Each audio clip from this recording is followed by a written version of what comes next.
Hey guys, welcome back to the channel. If you love Naruto fanfics, don't forget to like, subscribe, and turn on the notification bell. Now sit back, relax, and enjoy the story. Let's begin with part 1. Naruto had the most beautiful eyes she'd ever seen. They were like the summer sky, like the tropical sea, and endlessly blue. Hinata thought privately, for she would never dare voice this aloud, that his eyes were more striking than any Hyuga eyes could ever hope to be. The pale pupilless eyes of her family's vaunted bloodline were cold, prideful, and intimidating. Naruto's eyes were the exact opposite. They were warm, vibrant, and full of life.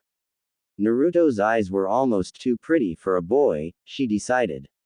Long, full eyelashes that curled up at the tips framed sapphire orbs. She could spend all day daydreaming about his eyes. Naruto was almost the exact antithesis to the Hyuga. Her clan was stern, almost cold, dignity was to be preserved at all costs, rules were to be adhered to at all times. With their unique silver-white eyes and dark hair, the Hyuga were unmistakably the elite of the elite and the pride of Konoha.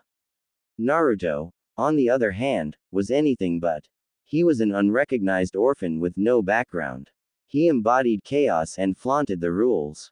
It seemed fitting that, physically, he was as far from a Hyuga as it was possible to get. He had sun-kissed golden hair, not brown or black, and adorable whisker-like birthmarks on his cheeks. And he was so strong. He seemed to bounce back from any obstacle with little to no effort. Whenever he got knocked down, he got right back up and kept going. He was like no one else she'd ever met in her short life. He was everything she'd ever wanted to be. It was no wonder she developed a horrible crush on him the instant she'd seen him. Currently, she was in class trying desperately, with limited success, to keep her focus on Iruka-sensei's lesson, instead of on her blonde classmate. She couldn't afford to miss a thing. She was only in her second year at the academy, but already her performance shamed her father and her clan. Last year, she had received decent scores all across the board and been ranked somewhere in the upper middle of her class. But for the Hyuga, a decent score was abysmal. A Hyuga should ace any test of skill or knowledge, and to rank around the middle of her class was an embarrassment. A Hyuga should easily be able to surpass his or her peers. This held doubly true for the Hyuga heiress. She needed to do better this year. If she failed to score perfect marks this year, she didn't even want to imagine what her punishment would be. She shuddered inwardly. It didn't help matters that her cousin Neji, who was just 1 year older than her, had ranked first in his class. He had outperformed all his peers, seemingly without any effort. Already, he was hailed as the next great genius of her generation, and he was only 8. To make matters worse, he was the prodigy of the Hyuga branch family, while she was the heiress of the Hyuga main family. The lesson of the day was memory retention techniques used by shinobi in the field. Iruka-sensei was going over various mind games to strengthen memory recall and different ways to memorize information quickly. It was intriguing. She could see useful applications for these memory tricks outside of the shinobi field. For instance, she could use them to remember all the guests, by name and title, at the formal political dinners with her family that she was forced to meet and greet. She could also use them to memorize names and qualities of medicinal plants. Naruto, pay attention, barked Iruka-sensei, as he threw an eraser at the blonde. The class snickered as the eraser hit him in the face. The blonde boy had apparently been simultaneously preparing spitballs, folding paper airplanes, and carving the words, "Sasuke sucks," on his desk with a kunai. Naruto took multitasking to a whole new level. These memory retention techniques are very important for a ninja. And they're especially important for you. You can use them to help you remember your lessons and homework assignments, especially since you seem to keep forgetting everything I say. But Iruka-sensei. No buts, Naruto. If you're going to be a ninja. I am. If you're going to be a ninja, Iruka continued as if he hadn't been interrupted, then you'll need to be able to remember mission details after only hearing them once. You'll need to memorize names, faces, ranks and techniques from the bingo book. And what if you're sent on an espionage mission? After you infiltrate the enemy's base, you'll need to memorize exact numbers of enemy ninja and escape routes. If you discover their plans and strategies, you'll need to memorize those, too.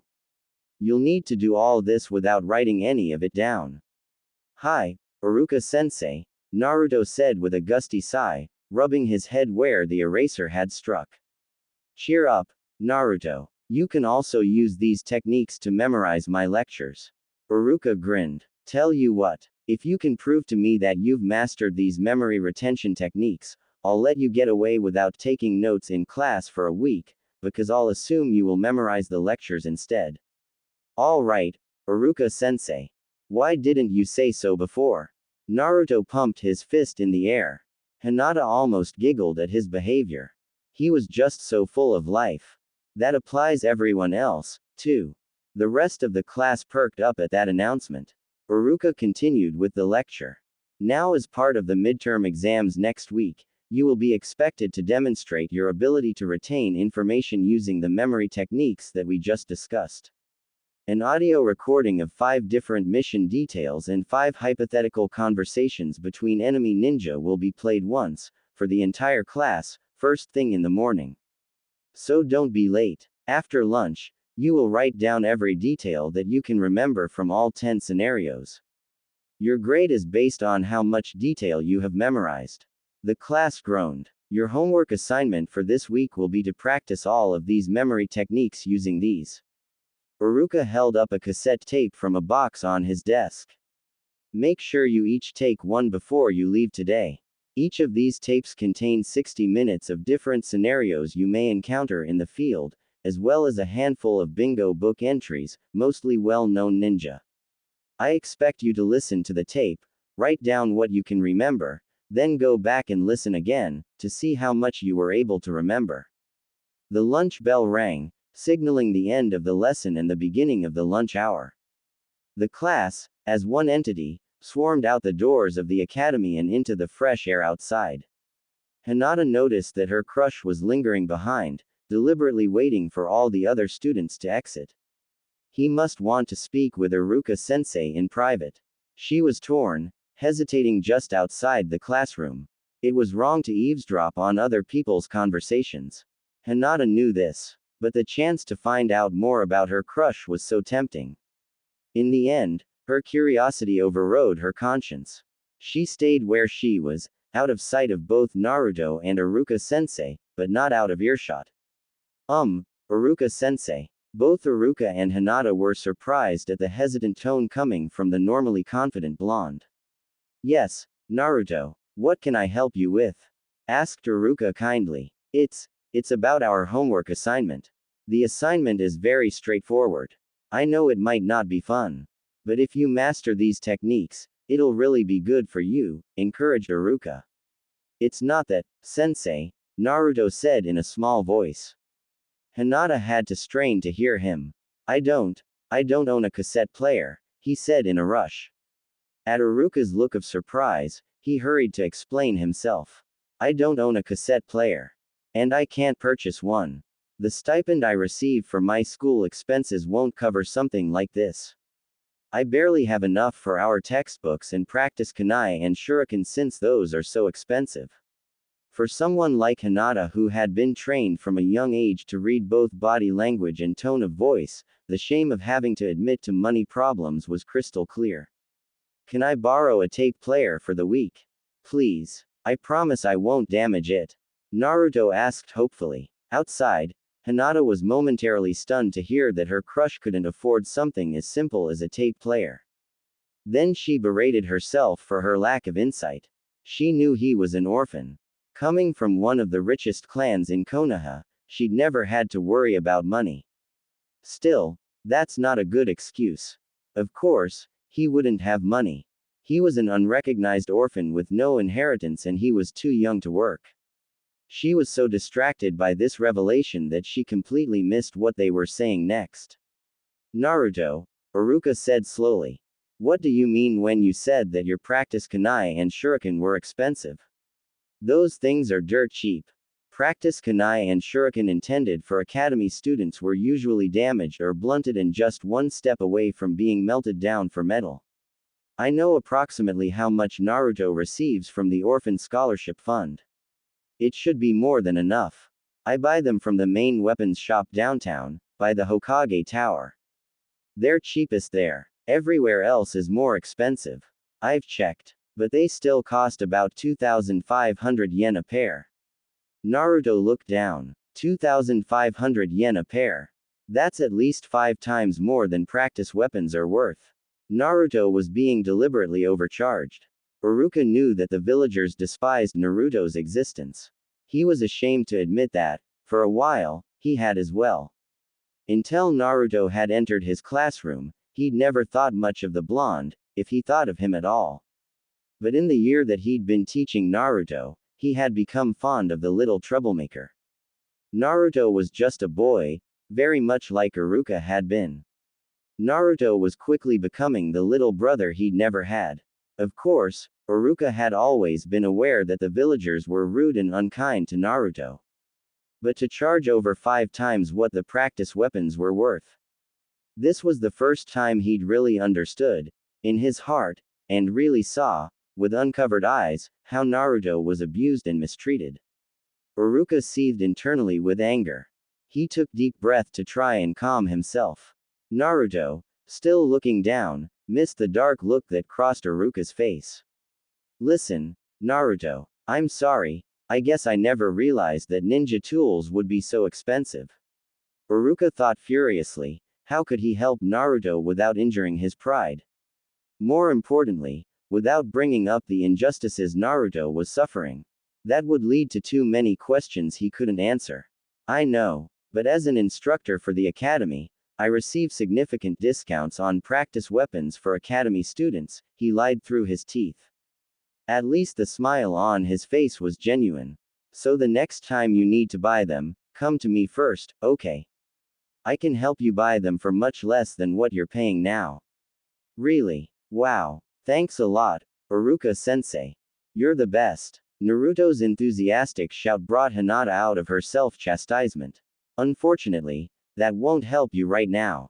Iruka sighed. The academy has a few tape players.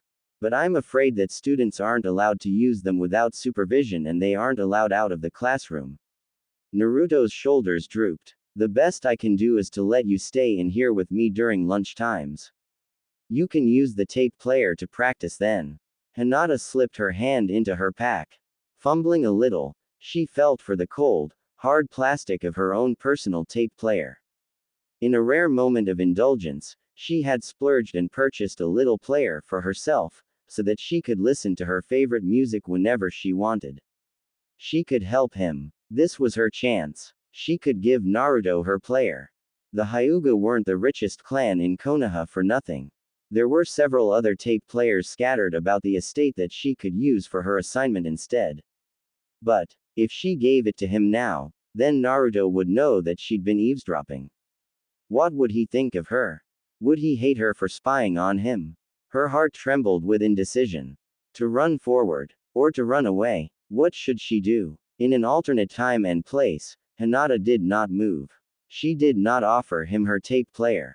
And she did not find the courage to offer her friendship to Naruto until after their first Chunin exams. He would go through the next 5 years of the academy friendless and lonely while she watched from afar. One small action at the right time, at the right place, would change the world. In this time and place, Hinata took one small step. One small significant step, followed by another, then another. I won't run away. I won't run away. Until she was standing before the 2 surprised males. Hinata, her sensei asked, surprised. But to Hinata, only Naruto existed. Hinata held her tape player in both hands and bowed quickly, thrusting it in Naruto's general vicinity and almost hitting him in the chest with it in the process. FF for you, she managed to squeak out. Naruto reached out hesitantly and took the player from her hands. This is, for me. He couldn't contain his disbelief. He could count on one hand all the presents he'd ever received. And now the quietest girl in his class, who had never even spoken to him, not even to say, hi, was giving him her own tape player. He didn't understand it, not at all. Hinata didn't quite trust her voice. So she settled for just nodding vigorously. Why? Well, I'm sorry. I'm sorry, she stammered. I overheard you say you didn't have one, so.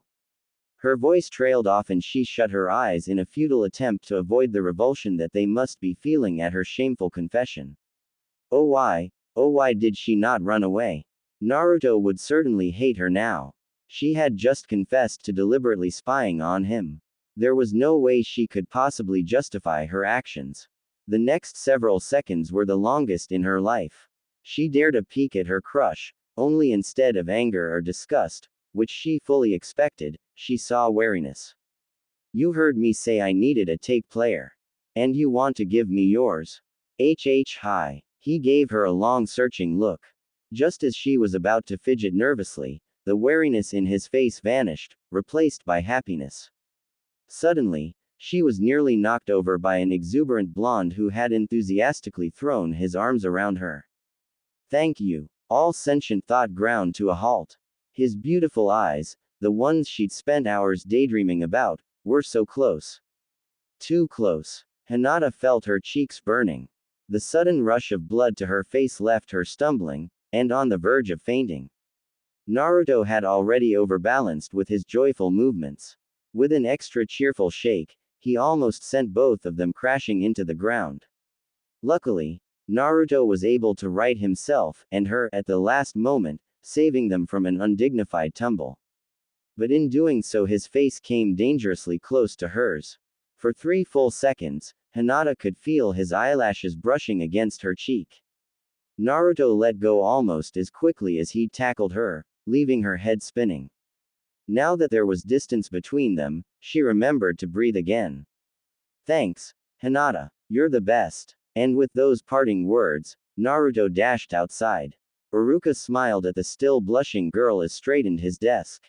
Then he, too, left for lunch. Ah, puppy love. Alone in the classroom, Hinata raised her hand to her still tingling cheek. That night, Hinata dreamt of blue eyes and butterfly kisses. Life was good for Uzumaki Naruto. For once in his miserable life, things were going his way.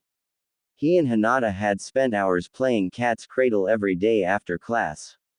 After his nerves settled, Naruto was able to concentrate on the game. He mastered it quickly. To Hinata's secret disappointment, their hands did not get entangled again. They had even played a few rounds of the advanced level of Cat's Cradle with Iruka-sensei. In addition to the game, Naruto continued to practice hand seals on his own for several hours every night. Within a month his speed had dramatically improved. Within 2, he had lived up to his boast of being the fastest at forming hand seals in the class. Naruto grinned. Just yesterday Iruka-sensei had congratulated him on his progress in front of the whole class. Naruto had managed to tie with one Uchiha Sasuke, who was not pleased about sharing his pedestal. For the first time in his life, Naruto was the center of admiration, albeit grudging admiration, among his classmates. Iruka-sensei was proud of him, too. The positive attention felt absolutely amazing. He'd never been able to gain any sort of positive attention before. The best he'd been able to get was negative attention, as the butt of jokes or in the form scolding from Iruka-sensei for pulling pranks in class. It hadn't mattered though. The negative attention kept his loneliness at bay, and kept the cold, hateful eyes of the villagers from erasing his existence. For a little while, at least, the pain would diminish. Becoming a clown and a prankster wasn't so bad if it meant someone would really see him, really look at him and know that he was alive. Naruto felt wonderful. Praise from Iruka, grudging respect from his classmates, and gentle support from Hinata, it warmed his soul. Nothing could be better. Naruto, who craved any attention whether it was positive or negative, was simply addicted. Even after a full day, the warmth lingered. It formed an invisible barrier between him and the pain of loneliness, and even muted the nasty stares of the villagers.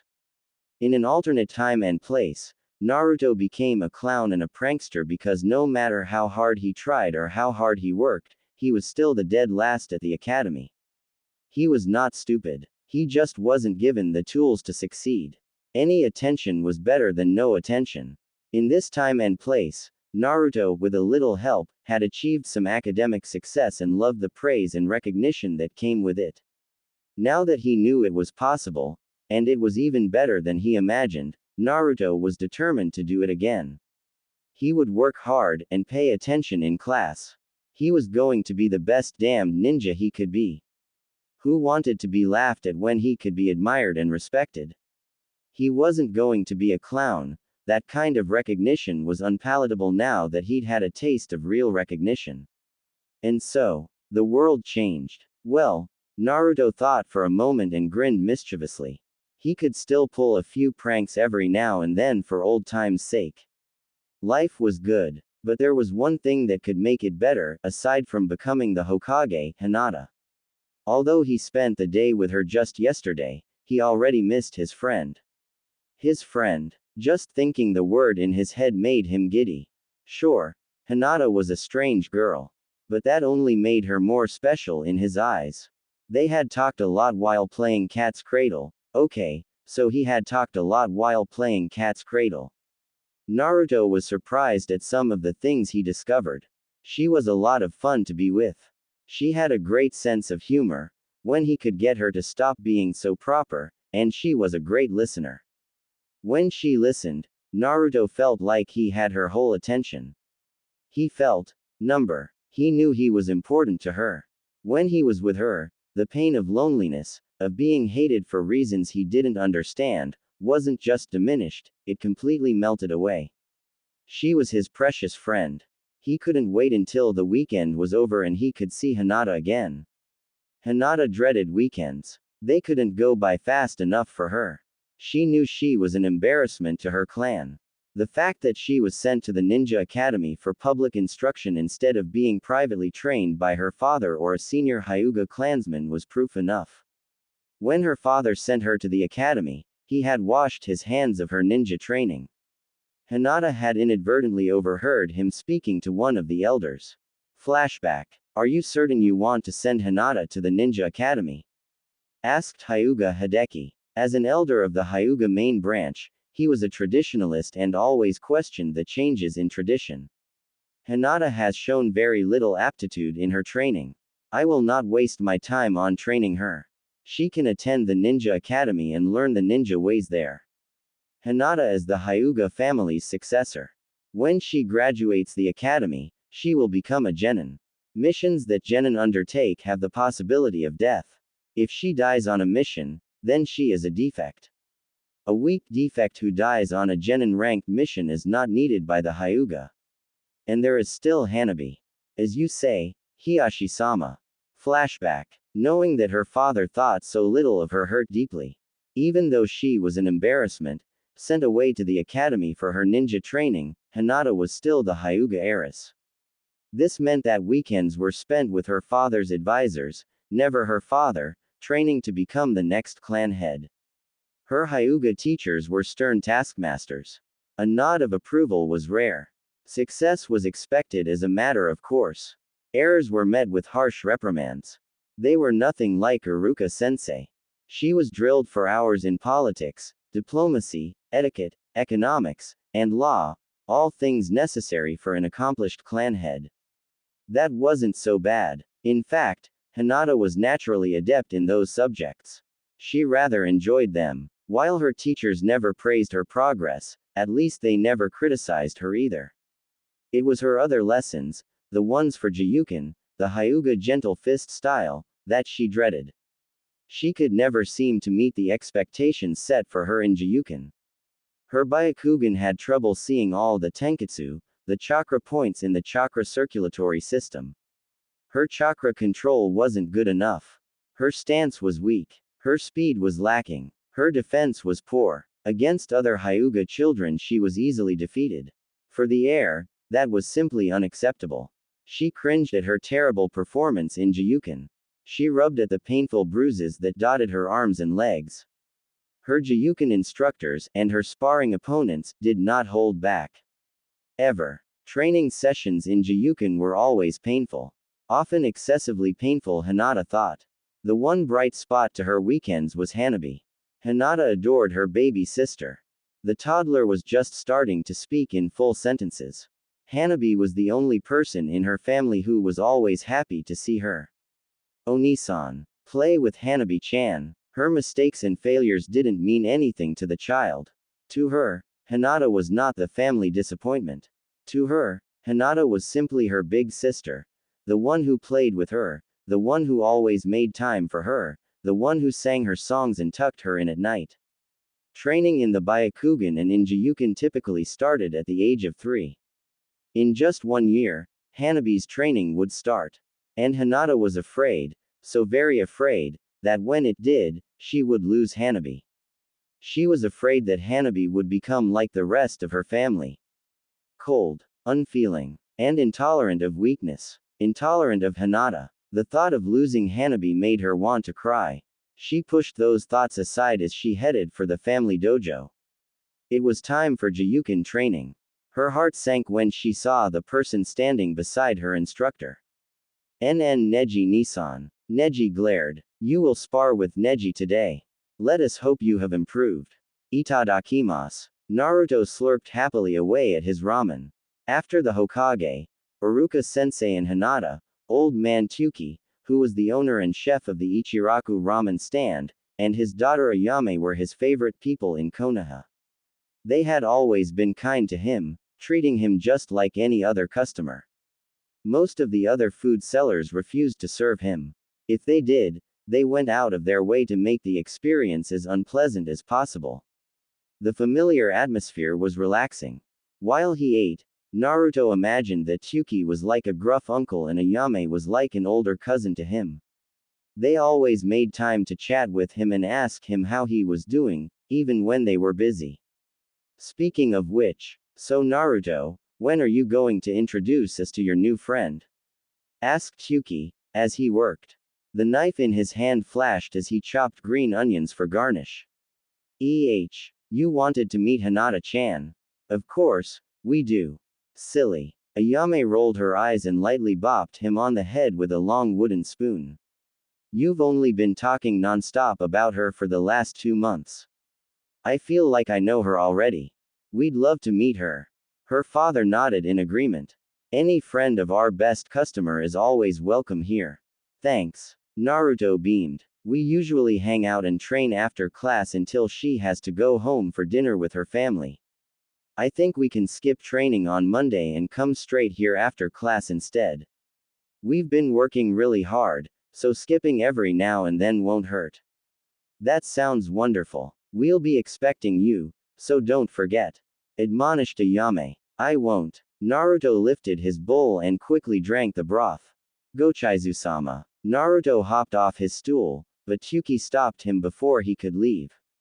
Wait, Naruto. Would you be interested in any candy today? Our supplier made a mistake with our order. Instead of delivering a case of spices, he delivered a case of Konoha Bakuden. But he won't take it back or exchange it for the spices we originally ordered. So we're offering it to our customers. Naruto's eyes lit up at the words, Konoha Bakuden, and he almost drooled. Konoha Bakuden, or Konobaku for short, were small round balls made with a crispy pastry shell and dark chocolate filling. They were a very popular sweet in Konoha. He had only eaten the treats a handful of times before. He didn't often have much money to splurge on sweets. And even when he did, none of the candy stores in the village would serve him. The Sandaime Hokage would sometimes give him a small bag on the rare occasions he visited. And once, he'd begged a few off of Choji. Really? Naruto almost danced with excitement. You have Konobaku for me. You're the best, Oji-san. Later that night, after closing their restaurant, Ayame turned to her father. That was a very nice thing you did for him, father. There was no need to say who him was. There was no mistake with our supplier. You ordered a case of Konobaku on purpose. Maybe I did, Tuki said gruffly. He's a good boy. He deserves to have a few treats every now and then. No, father, Ayame gave her father a long searching look. Naruto doesn't just deserve to have a few treats every now and then. He deserves a lot more than that. The way everyone treats him, it's despicable. Why do they do that? Ayame-chan, Tuki sighed. I can't tell you. Just know that it's not his fault, it's nothing he did. This has something to do with the Kyuubi, doesn't it? Who told you that? He asked in alarm. No one told me, father. I swear. Sometimes you must think I'm still a baby. I'm not stupid. Then how? I remember when the Kyuubi attacked, she said softly. I was only 5, but I still remember that day, at least a little. There's a big secret about Naruto, isn't there? He was born on that day. And almost everyone hates him for it. I don't understand it, but I know it has to do with the Kyuubi. You're too smart for your own good, Ayame-chan, Tuki said ruefully. I still can't tell you. And you mustn't say anything about this to anyone else. Do you understand? Her father was absolutely serious. She could tell. She couldn't remember if he'd ever been more serious. This was important. Ayame nodded. I won't, father. I promise. They worked quietly for a few more minutes.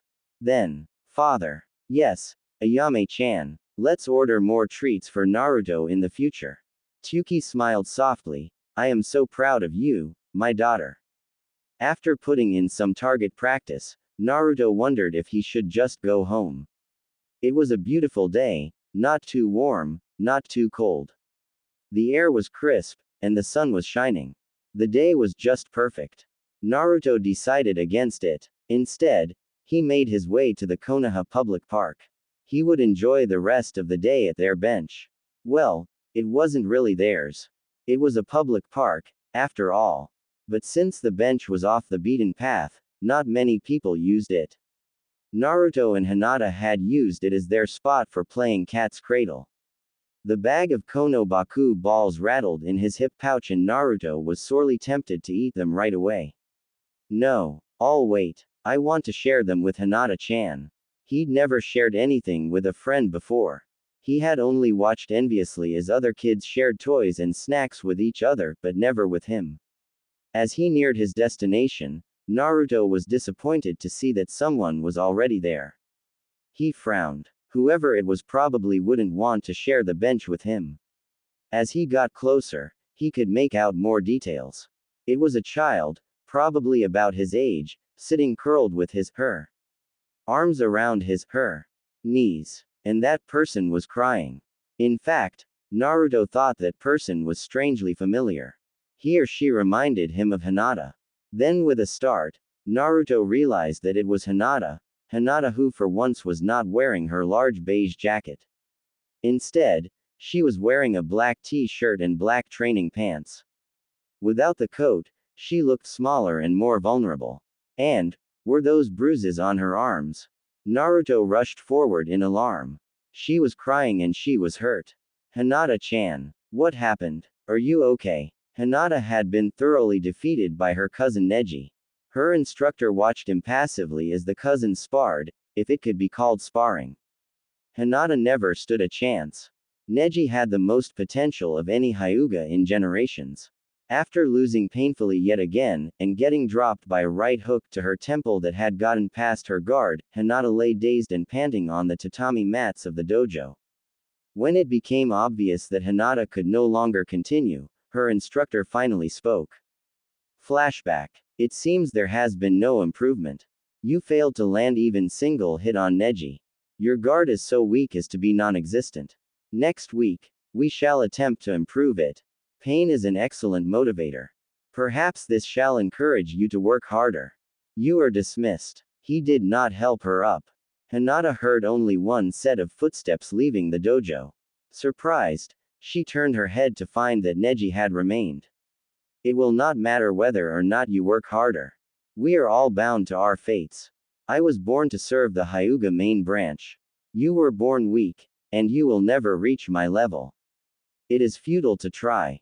You should just give up right now. Then he left, as well. Alone at last, Hinata succumbed to tears. She rolled over and forced herself to stand up.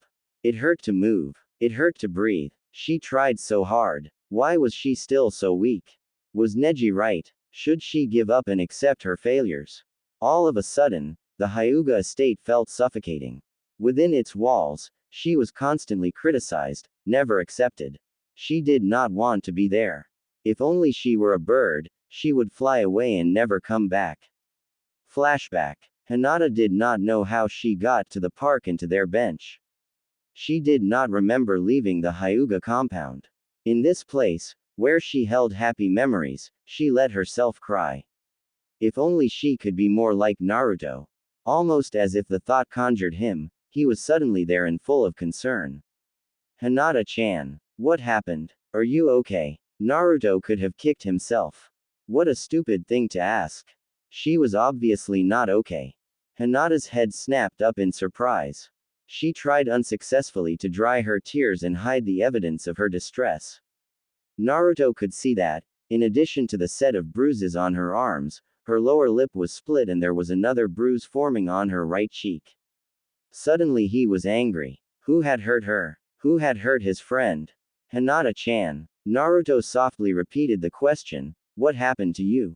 Hinata looked away shamefully. She couldn't bear to look him in the eyes. It was nothing, Naruto-kun. JJ just SPSP sparring and TRTR training in Jiyuken.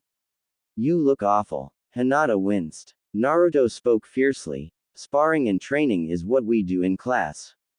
Whatever it was that you just did was not sparring. Who hurt you? Hinata-chan. Neji Nissan. BB but it wasn't his FF fault. IGG got HH hurt because I am TT2 weak. IDD don't deserve to be a Hyuga. Why am I always SS so weak? Hinata burst into tears again. She had just confessed her weakness to Naruto. She hadn't wanted to tell him, but he deserved the truth. Surely, now that he knew how weak she truly was, he would no longer want to be her friend. The last 2 months had been wonderful. But she had known it couldn't last. Why would he want the weak, little girl that even her family rejected? She stiffened when she felt a pair of arms go around her. Naruto was hugging her. If she hadn't been in so much shock, she would have blushed. You are not weak. You are smart and strong. Whoever told you that is either blind or an idiot, he's probably both. BB but, Hinata protested, everyone in my FF family says SS so. I'm the FF failure AA and the WW weakest. The Hyuga DD don't need someone LL like me. I should GG give you up. Did they really say that to you?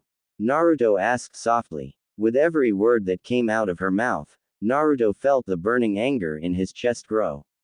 He was furious. It was one thing to put him down. He'd been put down his entire life. It was another thing entirely to disparage Hinata. That was unforgivable. Hi, she whispered. Hinata fully expected him to let go in disgust. Instead, his arms tightened around her and he gave her a little shake. Bullshit. Listen to me, Hinata-chan. You are smart. You understand Iruka-sensei's lectures right away, and sometimes you even explain them to me better than he does. You are strong. You beat Kiba and Choji during last week's class spar. Your family and this Neji are just blind and stupid if they can't see that. Hinata looked at him in wonder. Even after all that, all the proof to the contrary, Naruto still believed in her. He still believed she was a worthy friend. But Naruto wasn't finished yet. You don't need to listen to what they say. People have told me that I'm a waste of space. Hinata gasped in horror. But that doesn't matter, because someday, I'm going to prove them wrong. I'm going to be Hokage. I don't give up. If I did, I would have died a long time ago. And someday, you'll be the strongest Hyuga that ever was. You're going to prove your stupid family wrong and make them eat their words. You are my best friend. And you will not give up. In another time and place, Hinata had no one to comfort her, to dry her tears, to encourage her. She had no one who would believe in her. And so, She faltered. The mind is a powerful, inexplicable thing. Because she believed she was weak, she became weak. It would take many years for her to overcome this block and reach her true potential. In this time and place, Hinata had Naruto, who honestly believed she was strong, and who did not know how to give up. Naruto believed in her. Naruto never quit. And if he said she was strong, maybe, just maybe, she was. And so, with his encouragement, Hinata would get up and try again. She had Naruto, who would always be there to pick her up if she fell. She had Naruto, who would always cheer the loudest for every small success that she achieved. She had Naruto, who had just called her his best friend. Hinata could hardly believe she could be the best at anything, yet, here she was, Naruto's best friend. Naruto's best friend was not a failure. She would not let him down. And so, the world changed. Thank you, Hinata sniffed. This time they were happy tears. When she could speak again, there was a new fire in her eyes.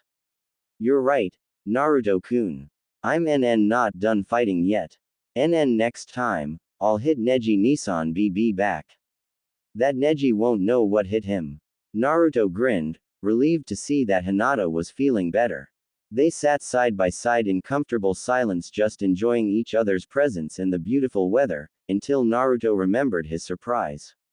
Oh, I almost forgot. This will definitely cheer you up, he grinned, revealing a new unopened bag of Konoha Bakuden. Kono Baku. I was going to share these with you after school on Monday. But I think you could use some right now. What do you say? Sure. Hinata wasn't going to turn down free candy. What 7-year-old in his or her right mind would turn down delicious Kono Baku candy? The two children happily ate their Kono Baku. To Naruto, it was the best Kono Baku he'd ever tasted, all because he was sharing it with his best friend. To Hinata, the candy tasted even better than all the gourmet candies imported from the best confectionaires in the world. It was a little-known secret that most Hyuga had a sweet tooth. Hence, the Hyuga estate was well stocked with the best candies money could buy. All because she was sharing it with her best friend. Soon the bag of treats was nearly empty. Hinata and Naruto both reached for the last piece at the same time. Hinata jerked her hand back when she felt Naruto's hand brush against hers. She blushed lightly and then looked down in disappointment. There was only one piece left. Proper etiquette demanded that she leave the last piece for Naruto. It was his bag of candy, after all. So he should get the last piece. Would you like the last piece, Hinata-chan? Naruto asked considerately. No, thank you. UCC can have it, Naruto-kun. Naruto looked thoughtful. We should share. I know. Before Hinata could ask how he intended for them to share, Naruto picked up the last piece and took a bite. He bit off half the Kono Baku ball. And before Hinata could stop him, Naruto popped the other half of the candy into her mouth. Did he just? Hinata couldn't even finish the thought in her head. Her eyes went impossibly wide. Her heart pounded so loudly she was surprised he didn't hear it. The light blush she wore, from their accidental touch just a few moments before, erupted into a flaming red bloom. That was delicious, wasn't it? Naruto asked. He turned to look at her and caught sight of her red face. Ah, Hinata-chan, are you okay? Your face is flushed. That Neji must have hurt you more than we thought. Let's take you to the doctor right away. We have to make sure it's nothing serious. Hinata couldn't answer him because she was doing her level best not to faint. She succeeded. Barely. That night, Hinata dreamt of chocolate-filled candies and indirect kisses. Fin. Hinata sighed as she slid gratefully into the furrow of her own private bath. Most of the time, she did not care for the luxuries and amenities that her family's wealth afforded. But relaxing in the furrow and letting the hot water soothe away her aches and troubles after a long day of training was simply divine. It was the one vice she didn't think she could live without. As was her custom, Hinata spent this time in deep contemplation. The last 3 years of her life had been hard, but with Naruto's help, she had persevered. The day after she and Naruto had shared their first bag of Kono Baku, she still blushed thinking about it. Naruto had dragged off her to see Iruka-sensei in his home. Flashback. It was Sunday. Hinata had agreed to meet Naruto after her training in the Hyuga arts was over for the day. But what were they doing here? She looked around at the residential neighborhood where Naruto had taken them. The single homes and apartment buildings were well kept. The flower beds were well tended, the fences were brightly painted, and the streets were clean and in good repair. Several buildings down, she could see a few civilian children were playing ball. While not as upscale as the neighborhood where the old clans resided, it was not shabby either. Anyo, Naruto-kun. She was tugging on his sleeve to get his attention. What are we doing here? We're here to see Iruka-sensei, he said, as if that explained everything. But Hinata was only more bewildered. Naruto walked up to a modest duplex and knocked confidently on the door. Iruka-sensei. Iruka-sensei. Are you home? We need help. Iruka had been enjoying a quiet Sunday afternoon with iced tea and a good book when the knocking started. He sighed at the interruption. At this rate, he was never going to finish that book. He opened the door to find his favorite student on the doorstep with Hinata in tow. Hello, Naruto, Hinata. What can I do for you? Ever since Iruka realized the villagers were actively abusing and mistreating Naruto, he thought long and hard about what actions he could take, if any. In the end, he had decided against informing the Hokage, who probably knew already. Not much got past the Sandame, he was the professor, for a reason. Instead, Iruka gave Naruto the next best thing, an open invitation to visit him at any time, night or day, and for any reason. Iruka figured correctly that his support and acknowledgement would mean more to Naruto than punishing a few villagers ever could. Punishing a few villagers would not change anything, it would not stop them or others from mistreating him again. But knowing that there was Iruka, someone besides the Sandame who was often busy, who would help him, advise him, and care for him if he were ever in trouble, that meant the world to Naruto. However, Iruka had not expected to see Naruto again so soon. He had been doing much better in class. So what was the problem? You have to help us, Iruka-sensei. Hinata's family is awful. They say horrible things about her that are just not true. And, several minutes later, after much loud, indignant ranting from Naruto and much blushing from Hinata, who was absolutely mortified, what would her father say if he ever found out she had exposed their family affairs to a non-Hyuga? What would he do to her? Iruka finally got the gist of it. Naruto was mad. The Hyuga thought Hinata was weak. Naruto was mad. The Hyuga were beating her and calling it sparring. And, hey, did you know? Naruto was mad. Naruto wanted to help. Hinata needed real training. Then she was going to show them exactly which Hyuga was weak because it certainly wasn't Hinata. Naruto needed extra training, too, because he was going to help her, and he was going to be the future Hokage. Naruto would be Hinata's real sparring partner, and not some punk who just liked to bully his younger cousin. Iruka leaned back in his seat and thought carefully for a few moments. He was a bit surprised at how fiercely Naruto had defended Hinata. Unfortunately, he was not at all surprised at the Hyuga training methods. He had suspected as much. Taijutsu was never one of my strengths. But there is someone I could introduce you to.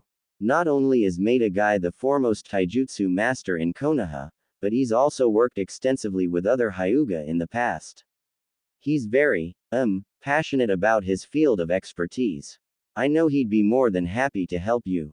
Naruto looked like Christmas had come early. Flashback. Iruka was as good as his word.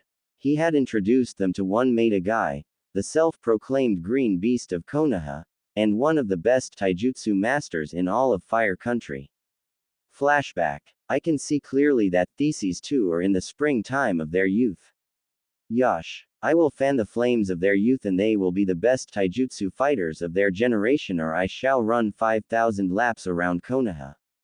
Flashback. Passionate was not the word she would have chosen to describe him. Insane was more like it. But she and Naruto soon discovered that as quirky as Guy Sensei could be, he was also one of the best taijutsu instructors that ever existed.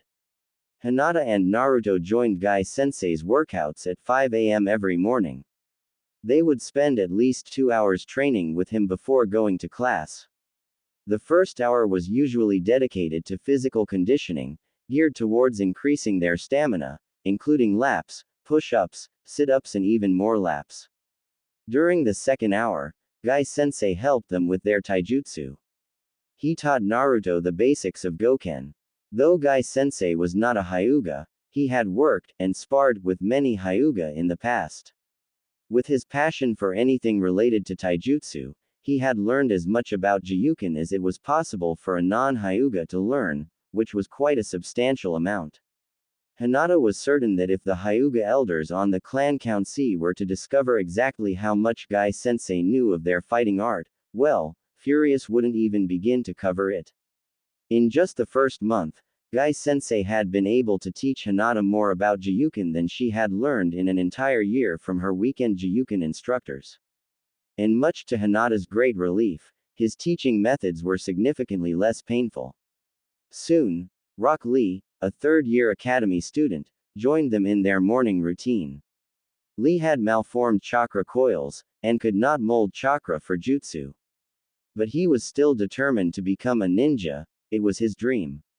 In many ways, his refusal to give up on his dream reminded Hinata of Naruto. He took to Goken like a fish to water. Guy Sensei was his idol. Lee and Naruto quickly became good friends and a friendly rivalry sprang up between them. Both boys were determined to outdo each other, whether it was who could run the most laps or do the most push-ups or eat the most ramen in one sitting. Naruto won that last one. If they could compete over it they would. Hinata found it impossible to keep up with the boys, stamina freaks that they were, in their morning workouts. Before Hinata could despair, Guy Sensei, who was much more intuitive than most people gave him credit for, pulled her aside and told her not to compare herself to the boys. Flashback. You are Hinata, Guy Sensei said seriously. Hi, Guy Sensei. Hinata wondered if he was going to give her another speech about fanning the flames of youth. No, I do not think you understand. You are Hinata. You are not Naruto. And you are not Lee.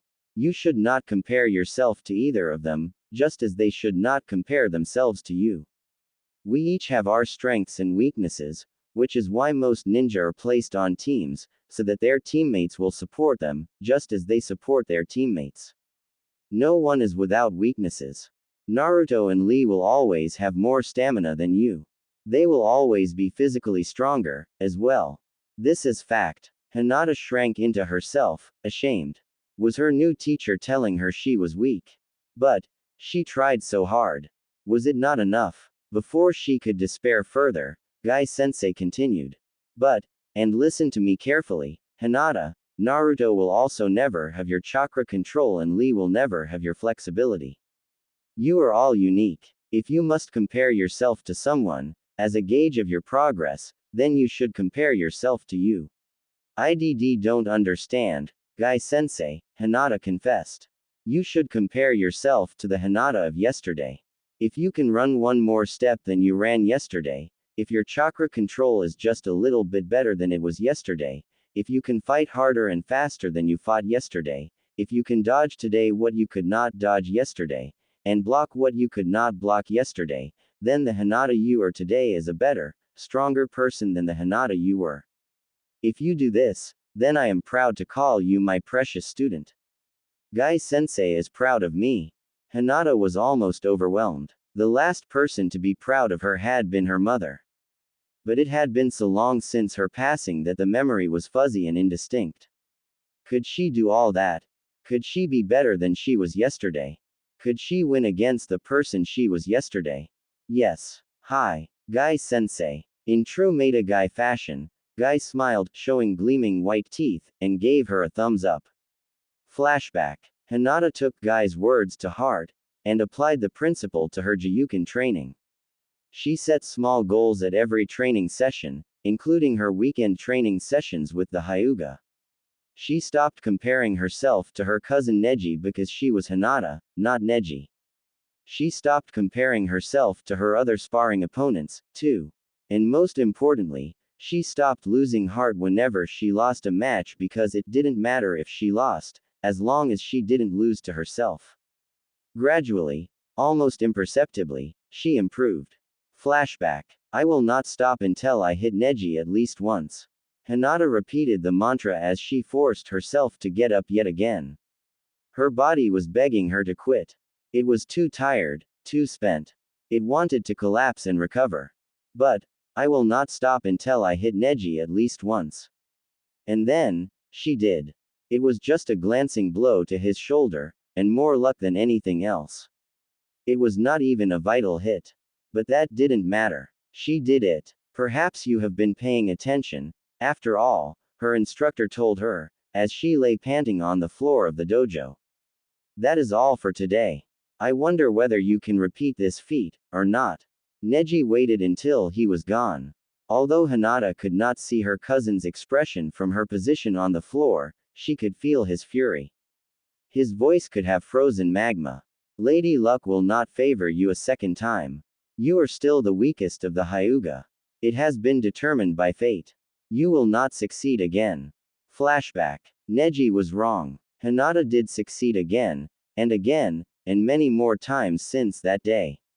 I will not stop until I can hit Neji twice. I will not stop until I can hit Neji 3 times. I will not stop until I can avoid being hit for 5 minutes. I will not stop until I can avoid being hit for 10 minutes.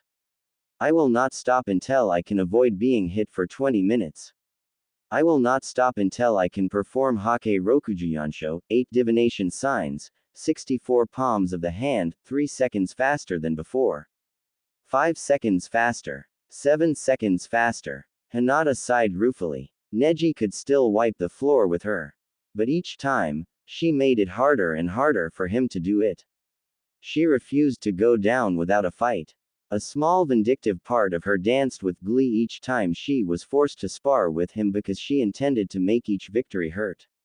After 3 years of Guy-sensei's regimen, she actually used a light version of his regimen. Naruto and Lee used the full version. She had a lot more stamina than the normal Kunoichi.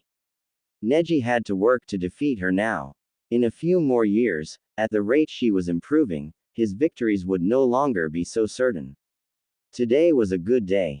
Today, not only had she won against the Hinata of yesterday, she had also won against her Hyuga sparring opponent. First time ever, she had won against another Hyuga. Hyuga Katsu was from the Hyuga branch house, and unlike Neji, he did not appear to bear her any ill will. Unlike Neji, he was not a prodigy, he was considered to be of average skill in Jiyuken for his age. Katsu was also 2 years her senior. She had managed to beat a Hyuga. Her instructor had even unbent enough to give her backhanded praise, though his expression remained impassive. Flashback. You have made some progress.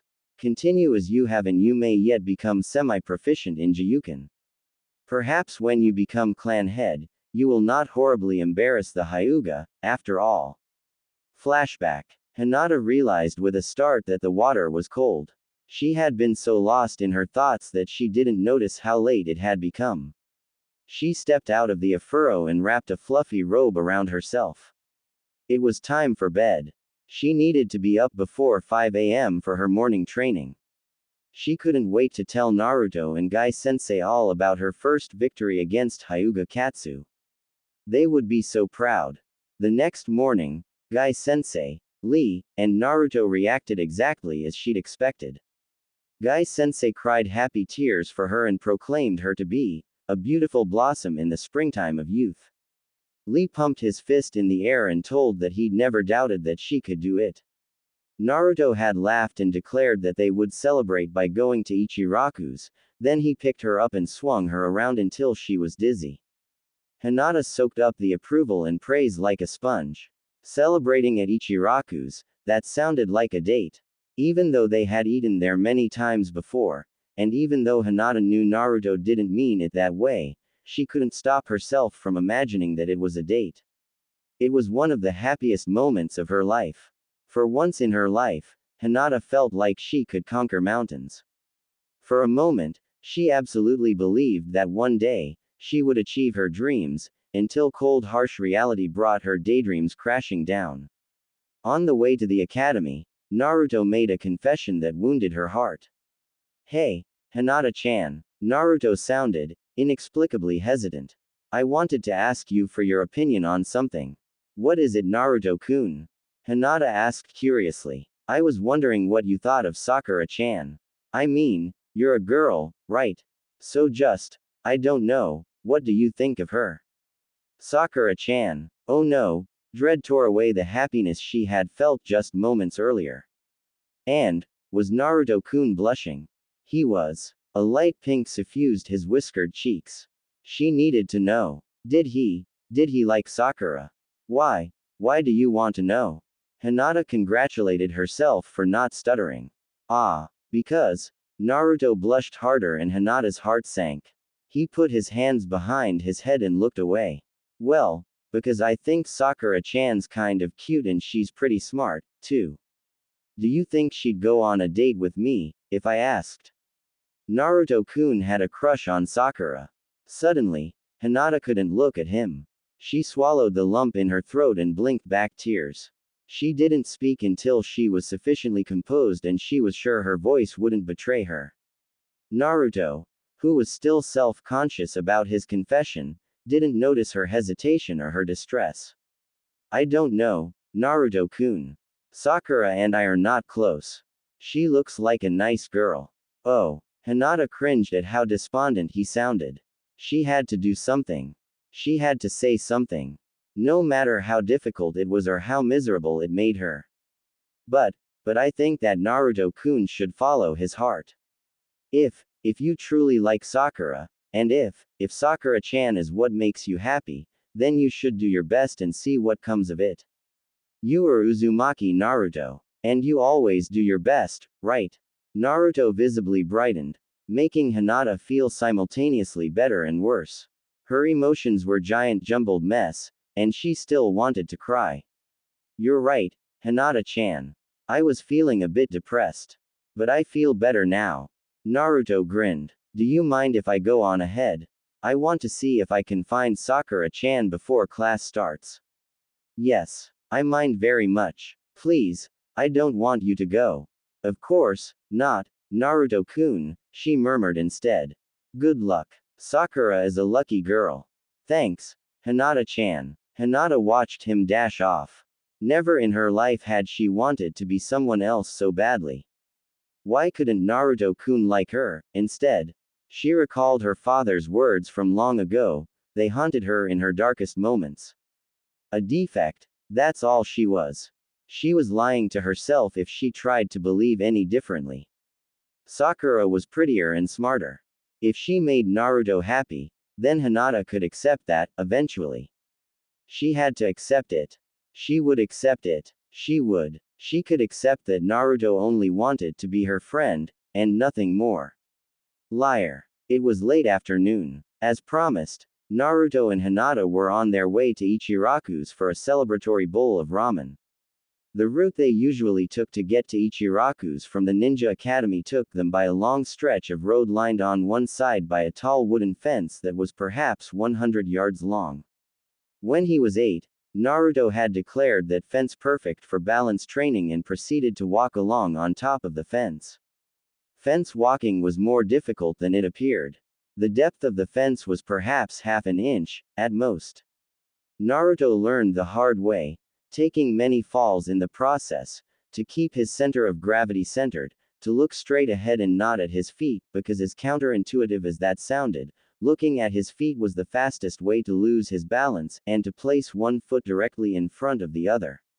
Even after he'd mastered the exercise, it greatly improved his posture and balance. Naruto made it a habit to walk on top of the fence on their way to Ichiraku's. He did it at every opportunity simply because it was fun. When they reached that stretch of road, Naruto automatically hopped on the fence and continued along his merry way. Hinata wisely stayed on the ground and walked beside him. What a bitch. Naruto grumbled. I can't believe I wanted to ask her out. Why didn't you stop me? Hinata knew that was a rhetorical question. So she offered her best friend a sympathetic look and listened quietly. Naruto had been venting his displeasure since leaving the academy. Hinata had deliberately stayed away from class as long as she could. She waited until the last possible moment to arrive. She couldn't bear to watch Naruto ask another girl out. So she had missed the drama. Apparently, Sakura had, in no uncertain terms, turned him down, violently. She seemed incensed that Naruto had even thought to ask her out because she, Sakura, loved Sasuke and wasn't about to give any consideration to any other guy, especially not a dead last loser and a failure like Naruto. Thank goodness Sakura said no. Hinata immediately berated herself for her traitorous thought. All she could feel was profound relief that Sakura had turned Naruto down, though Hinata wished she'd done it more gently. I am being too selfish, but, thank goodness. I mean, yes, she's kind of cute. And yes, she's pretty smart. But she's got the personality of a slug. And can you believe she called me a dead last loser? And a failure. Naruto continued to rant. I haven't been dead last in 3 years. 3. What rock has that slug been hiding under? Hinata made appropriate humming noises. She was relieved to see that Naruto was already over his crush. He did not appear hurt, just insulted. Naruto barely noticed. I don't get it. It's not like Sasuke is all that cool. Why do all the girls like him anyways? He's always so cold towards them. He's such a jerk. Why do they keep going back for more? Do they want to suffer? Anyo. Naruto-kun. Those girls don't really like Sasuke because they don't really know him. He keeps all of them away. The person those girls like is the person they think Sasuke is. He is the last of the Uchiha, a rich and noble clan. To them, Sasuke is like a prince. They are attracted to the idea of becoming his princess. That's stupid, Naruto snorted. Those girls are idiots, crushing on that stupid jerk. At least you don't have a crush on some stupid boy. Right, Hinata-chan. Hinata couldn't help herself. She went ghost white, then almost instantly, went beet red. When she didn't answer right away, Naruto turned to look at her. You don't, right? He asked again. Is Hinata blushing? She is. Why would she, unless, the gears started turning and cranking in his head until he arrived at the correct conclusion, for once. His mouth dropped open in shock. Oh, my God. You do. Hinata has a crush. The revelation was so staggering that Naruto did exactly that. He promptly forgot everything. He forgot he was precariously balanced at the top of a 6-foot-high fence. He forgot how to fall safely. He forgot every last bit of his training and went staggering right off the fence. Naruto was intimately, and painfully, reacquainted with the ground. Hinata's hands flew to her mouth in horror. Naruto-kun. Ow. Ooh. That hurt. Naruto moaned as he tried to sit up. Hinata rushed forward to help him up and took inventory of his injuries. Naruto's fall had been quite impressive. He had scrapes on both knees, both hands, and a shallow cut on his forehead. Hinata fumbled for the first aid kit in her pack. They were studying basic first aid at the academy this year. All students were required to carry a kit with them for class. Hinata was glad she had it with her as she knelt beside him. Naruto watched her clean and bandage his injuries without a word. Who is it? Hinata froze. Of course, he would ask. She should have expected it. What was she going to say? She couldn't tell Naruto that it was him that she had a crush on. She just couldn't. Not after he'd told her about his now ex-crush on Sakura. He obviously didn't feel the same way about her. She didn't want to lose his friendship or make things awkward between them because she wanted more, so much more. What do you mean? Hinata stalled desperately. She could feel the heat crawling up her cheeks. Who's the stupid boy that you like? Naruto frowned at her evasiveness. He's not stupid. Naruto was taken aback at her vehemence. Why didn't you tell me you liked someone? He asked quietly. I didn't want him to find out. Hinata shook her head. I still don't. He doesn't like me back that way. I would just embarrass myself if he found out. I get why you didn't tell him. But why didn't you tell me, at least? Aren't we best friends? Don't you trust me? I wouldn't have told anyone, not even the guy you like. Hinata cringed at the hurt expression on his face. She hurried to reassure him. It's not like that at all. I do. It's just, this is a very private thing for me. I couldn't tell you, she finished lamely. Will you tell me who it is now? No. Why not? No. It's not Sasuke, is it? Naruto looked horrified. No. Well, that's a relief. You can do much better than Sasuke, Hinata-chan. Is it Lee? He's a pretty good guy. No. Hinata loved Naruto's persistence in the face of overwhelming odds. It was one of the traits she loved best about him. But just this once, she wished he wasn't so determined. Hey, if you tell me who it is, I can help you get together with him, Naruto coaxed, but this only made Hinata more upset. No. Stop it. Naruto-kun. I'm not going to tell you who it is. Naruto was immediately contrite. In the 3 years since they had become friends, Hinata had gradually overcome her stutter. Now, the only time she stuttered was when she was under extreme emotional distress. Naruto noticed belatedly that she was on the verge of tears. I'm an idiot. Satisfying his curiosity was not worth the price of her tears. I'm sorry, Hinata-chan. I didn't mean to upset you. I'll stop. I promise, he said guiltily. Thank you, Naruto-kun. But if this guy ever hurts you or makes you cry, I'll kick his. Naruto-kun. Okay. Naruto grinned unrepentantly. I won't kick his. How about I just break a few bones? Naruto-kun. Hinata didn't know whether to laugh or cry. He was threatening himself on her behalf.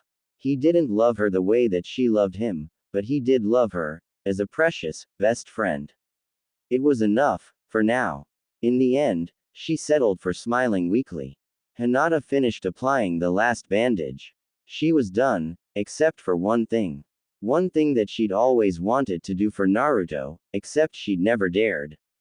Was she braver today than she was yesterday? Was she more confident today than she was yesterday? Could she do this one thing today that she had been afraid to do yesterday? Yes. Thanks, Hinata-chan. Naruto examined the bandages he now sported. You did a great job fixing me up. Some of the cuts still sting a little though. Wait, Naruto-kun. There's one more thing I want to do. Hinata leaned forward and gently kissed the bandages over his knees. She cupped his hands in hers and gently kissed the bandages over his palms. Finally, she moved up to his forehead and kissed the bandage over his temple. There, Hinata smiled shyly at Naruto. I kissed it better. Did it work? It did. Naruto beamed. That night, Naruto lay awake wondering about the mysterious boy Hinata liked. I was just joking around earlier. If this guy ever makes Hinata-chan cry, I'm not going to kick his or break his bones. I'm going to fucking kill him after I make sure he's suffered immensely. Naruto yawned sleepily. Going to have to hide the body though, don't want Hinata-chan finding out and getting upset for no reason. And with that final thought, Naruto drifted into dreamless slumber. Naruto knew something was wrong with him the moment he woke up. His head was pounding. His throat was scratchy. His body ached even worse than that first morning after joining Guy Sensei's insane workout. His skin felt like it was on fire. Worst of all was the vertigo and nausea. The moment he sat up, he felt the world spinning, and his stomach violently objected to being upright. He barely made it to the toilet in time, almost falling twice on the way. By the time he was done retching, he wasn't on fire anymore, he was absolutely freezing. I haven't been this sick since, I can't remember. Hurts to think. Naruto shivered and stumbled over to his medicine cabinet, looking for something, anything, that he could take to relieve his discomforts. It was empty. If he'd had the energy, Naruto would have cursed. Idiot. Forgot to restock my supplies after the last time I was sick. I'll need to pick up more medicine, later. It took all the energy he had left to, literally, crawl back to his bed. By the time he got there, he simply collapsed on top. He didn't bother pulling the covers over himself. That would have taken too much effort. He tilted his head to glance at the clock beside his bed. 4:50 a.m. Naruto moaned. The last thing he wanted to do right now was train. He just wanted to sleep. Dying sounded pretty good, too, and less painful than what he was currently feeling. No, I need to get up, need to meet Hinata-chan and leave for training soon. Guy-sensei was away on a mission, but three of them would faithfully practice what they knew without him until he came back. I just need a little rest, first. Despite his intentions, Naruto passed out exactly 2 seconds later. Hinata was worried. Naruto had not shown up for training this morning. Training to become stronger was his passion. He would never skip out on a training session without a very good reason. He never missed it. After waiting for 15 minutes, she and Lee had started training on their own, but her heart and mind had been elsewhere. She lost count of her repetitions while working out. She nearly tripped half a dozen times while running laps because she kept looking behind her, hoping for Naruto to appear. And she was so distracted that she couldn't keep her focus on sparring with Lee. He landed 3 fatal strikes within the first 5 minutes. Hinata cringed at her appalling performance. She hadn't lost that badly to Lee in months. Lee seemed to understand, however, and suggested that they stop early. Hinata nodded gratefully and dashed off to the academy. Surely, Naruto wouldn't miss class too. But he did. By lunchtime, Hinata was a mess. She had been unable to concentrate, continually glancing up at the clock and willing its hands to move faster. Class had never seemed to crawl by so slowly. She hung back as the rest of her classmates headed merrily off to lunch. Uruka-sensei. Do you know where Naruto-kun is? He wasn't in class. And he didn't show up for training this morning, either. Don't worry, Hinata. Uruka gave her a reassuring smile. He was glad that someone other than himself worried about the blonde, too. He's probably just a little sick and decided to stay home and recover. Naruto's always been quick to recuperate.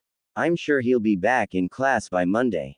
Uruka's attempt to reassure Hinata was completely wasted. But Uruka-sensei, Naruto-kun lives alone, Hinata said anxiously. If Naruto-kun is sick, who will take care of him? Why don't we visit him after class? Uruka suggested. I'm sure it's nothing serious. But we can check up on him and bring him his class assignments so he doesn't fall behind. Hinata smiled gratefully at her teacher. Even after 3 years of friendship, Hinata had never invited Naruto into her home. She did not want to flaunt her family's wealth in his face. And she was afraid. What would her father do if he found out about her friendship with Naruto? Instinctively, she knew he would not be pleased. He would most likely forbid her from ever seeing Naruto again. Naruto was nothing like the Hyuga. He had no clan, no money, no political influence, and most of the village seemed to hate him on sight. He was not someone the Hyuga heiress should be seen with. That she had successfully kept her father in the dark about her friendship with Naruto for years. It should have been an impossible feat. Except for the fact that her father took absolutely no interest in her life, unless it was to criticize her for failing to live up to his standards. He never asked and Hinata was not about to volunteer. Likewise, Naruto had never invited Hinata into his home, either. His shabby apartment was tiny, barely big enough for one person, let alone visitors. And he was afraid. He knew that she knew he was an orphan with little money. But knowing and seeing were two different things. His small apartment was old and rundown, though he tried unsuccessfully to keep it clean and neat. If she saw how he lived, would she pity him? Would her feelings for him change? He knew Hinata, and deep down, he knew that she would never pity him, would never stop being his friend over something so material.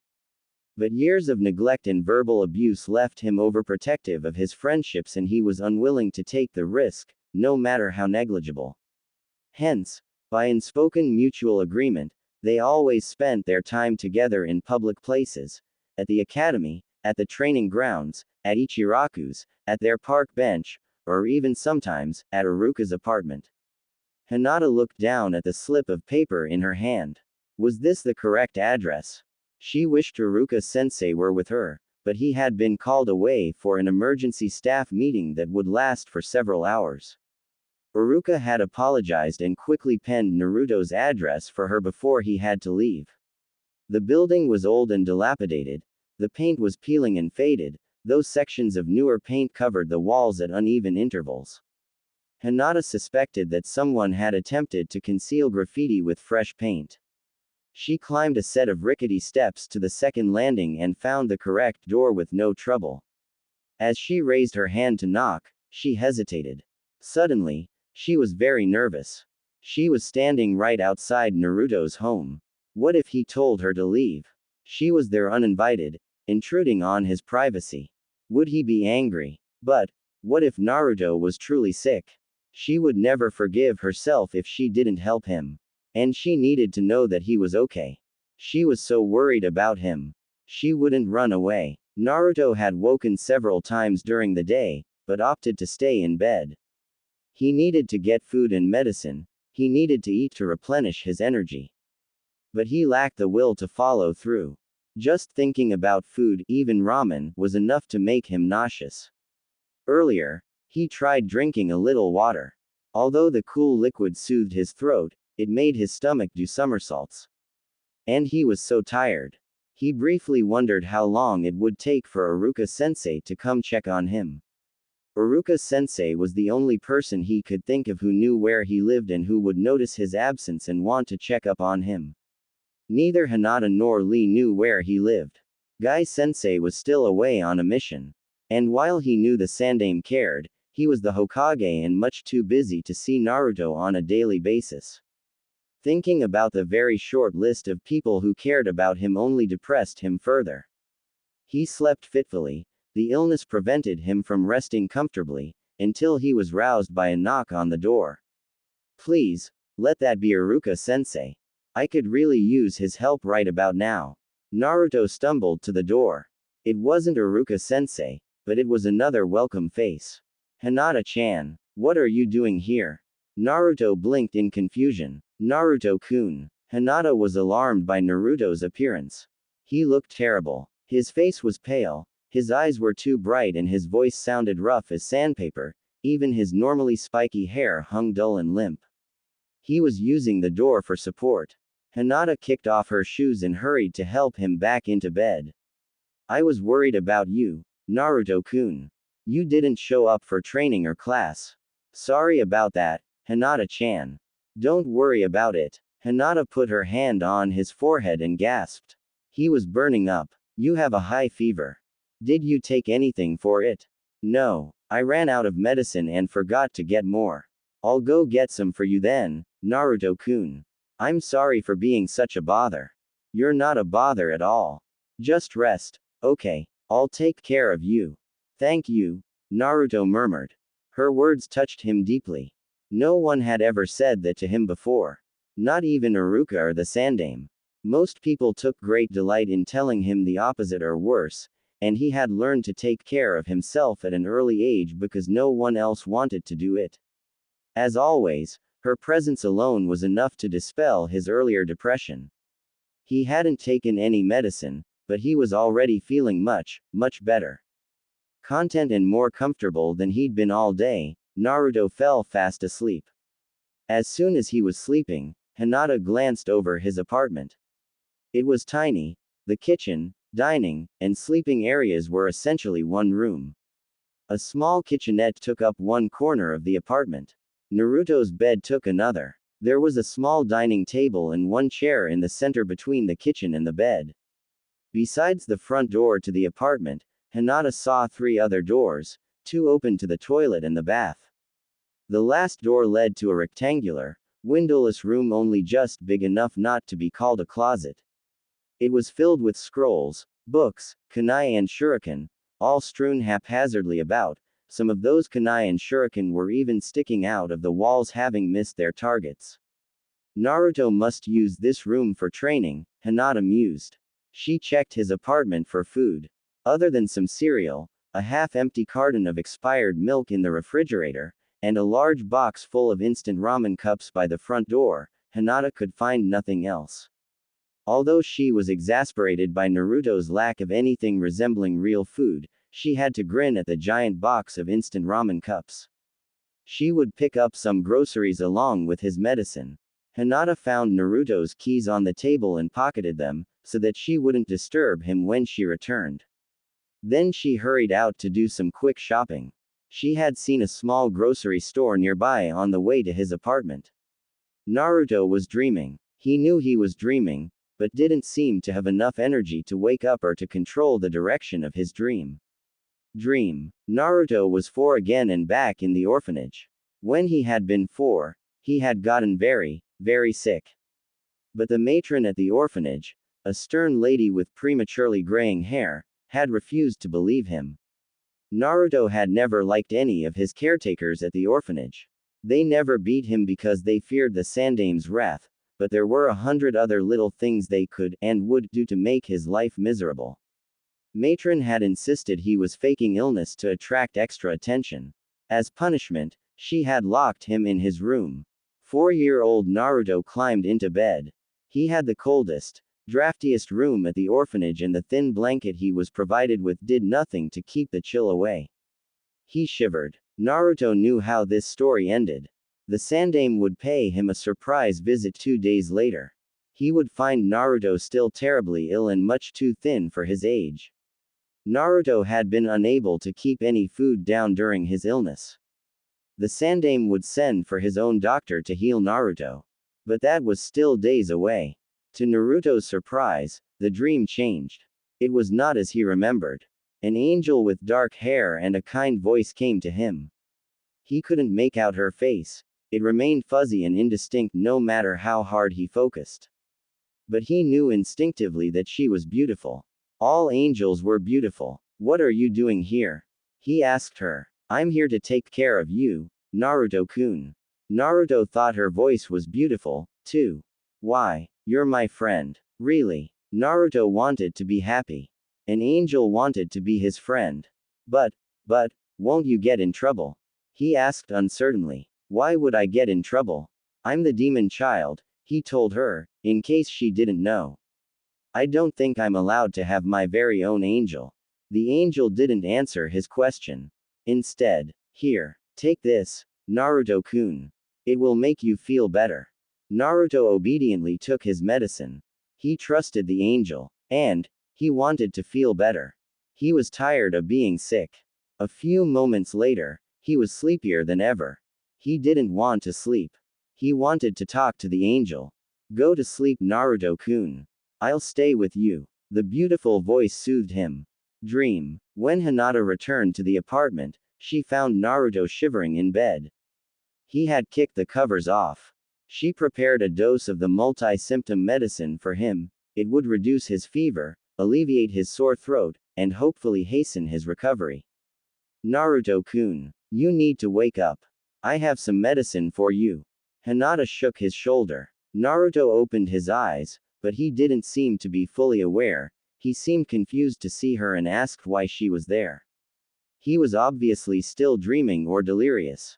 Demon child, his very own angel. Was Naruto talking about her? Hinata blushed. If he had called her that while he was lucid, Hinata would most certainly have fainted. At least, he woke long enough to take his medicine without complaint. Hinata tucked the covers around him. Go to sleep, Naruto-kun. I'll stay with you. Hinata pulled the chair from the dining table over to his bed. She sat with him until he was asleep again. Then she got to work. Hinata started boiling water for a simple vegetable broth. Next she rinsed the rice with water from the tap and then added some water and the rice to the rice cooker. She looked back at Naruto occasionally as she cooked. He didn't even stir. It didn't take her long to finish preparing a simple meal that was bland enough not to upset his sensitive stomach and far more nutritious than instant ramen. Hinata hoped Naruto enjoyed it. Then she tidied his apartment. She picked up his clothes that were on the floor and placed them in a basket by the front door, so that he could easily take them to the laundromat later. She collected all the empty ramen cups strewn about his apartment and tossed them out. She also threw out the expired milk, replacing it with a fresh carton, then took out the trash. As she swept the floor, Hinata hummed a happy melody. She felt like a wife.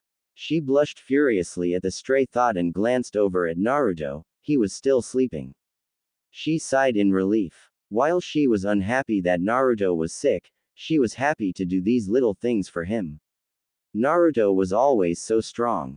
He always made time to help her, to encourage her, and to listen to her problems. He did so much for her. Without him, she would have remained that weak, stuttering, little girl that no one respected. She was stronger now. Even her esteemed clan with its impossible expectations was starting to notice. And it was all thanks to Naruto. Hinata felt as if she would never be able to do enough for him. Sometimes, she helped him with class work that he didn't understand. Sometimes, she helped him with his chakra control. Sometimes, she even helped him perfect a new stance or move for Goken that he learned from Gai Sensei. But Hinata dismissed those things as inconsequential.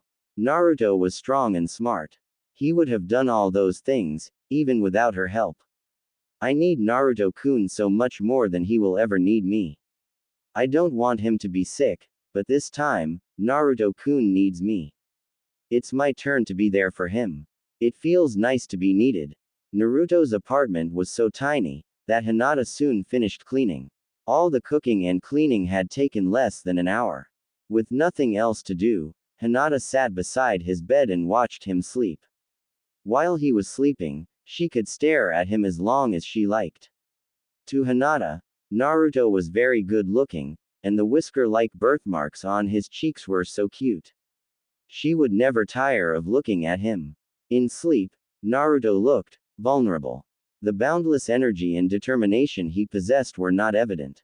Instead, he looked serene and at peace. She reached out and placed a hand on his forehead. The medicine was taking effect. Already, his skin felt cooler to the touch and he was less pale, color was returning to his face. Her hand lingered, and Hinata was overcome by temptation. She ran her fingers through his spiky blonde locks. They were so soft. Naruto stirred a little but did not wake. She reluctantly pulled her fingers back. She scolded herself. Bad Hinata. Don't molest Naruto in his sleep. It was getting late. As much as she wanted to stay with Naruto until he was fully recovered, she needed to go. If she stayed out any later, her father would notice, and question her absence. You're asleep, so you can't hear me. But I still want you to know, I'll always be here for you, Naruto-kun. I'll take care of you, whenever you need me. I promise, Hinata said solemnly. Then she smiled softly, and I don't go back on my word. You taught me that, Naruto-kun. Thank you. There was more she wanted to say. But even with Naruto asleep, she couldn't bring herself to confess aloud. She leaned forward and placed a tender kiss on his cheek. I love you, Naruto-kun. She let herself linger and savored the sensation of just being near Naruto. Get well soon. Okay, I'll be back tomorrow, she told him. Then she left, making sure that the door locked behind her on her way out. The next time Naruto woke up, he felt 100 times better. He was still a little tired, but his head didn't hurt, his throat wasn't scratchy, he wasn't too hot or too cold, and he was absolutely ravenous. Naruto almost whined piteously as his stomach painfully demanded sustenance immediately. Not later, not in the 3 minutes it would take to make instant ramen, but right now. Shut up, stupid stomach. I don't have anything for us to eat right now. Wait, is that? Yes. There was food on the table.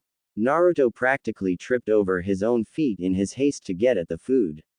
It was still warm. Plain broth, steamed fish lightly seasoned with spices, and perfectly fluffy white rice had never tasted so good. Only after he had inhaled the entire delicious meal did he wonder where it came from. With his stomach satisfied, Naruto finally noticed the current state of his apartment. It was clean. He did a double take and pinched himself. Ouch. So, if he wasn't dreaming, then what happened? He'd been so sick and out of it that he couldn't remember much. The only thing he did remember was dreaming about a beautiful angel, who came to take care of him. Naruto frowned. That didn't explain the food or the clean apartment, though. He looked around for more clues and found a note with very familiar handwriting stuck on the refrigerator. Naruto-kun, I'm sorry I came over uninvited. I was worried about you, so Iruka-sensei told me where you lived. I hope you enjoyed the meal I prepared. If you're still hungry, there are a few apples in the refrigerator. I'll stop by tomorrow to see how you're doing. Please get better soon. Hinata. Naruto smiled as he read the note. Hinata-chan, thank you. He still couldn't remember much, but now he could vaguely recall opening the door and finding Hinata-chan instead of Iruka-sensei. Suddenly, he could remember her words with crystal clarity, I'll take care of you. Happiness filled his heart. He had the best friend in the world. Hinata said a few other things, too. Naruto thought. A few more details were coming back to him. Something about promising to always be there for me. Or was that just a part of my dream? How strange. I could have sworn I felt Hinata kiss me. No, that had to have been a dream. Naruto shook his head, bemused. His mind sure came up with the weirdest ideas in the space between dream and reality.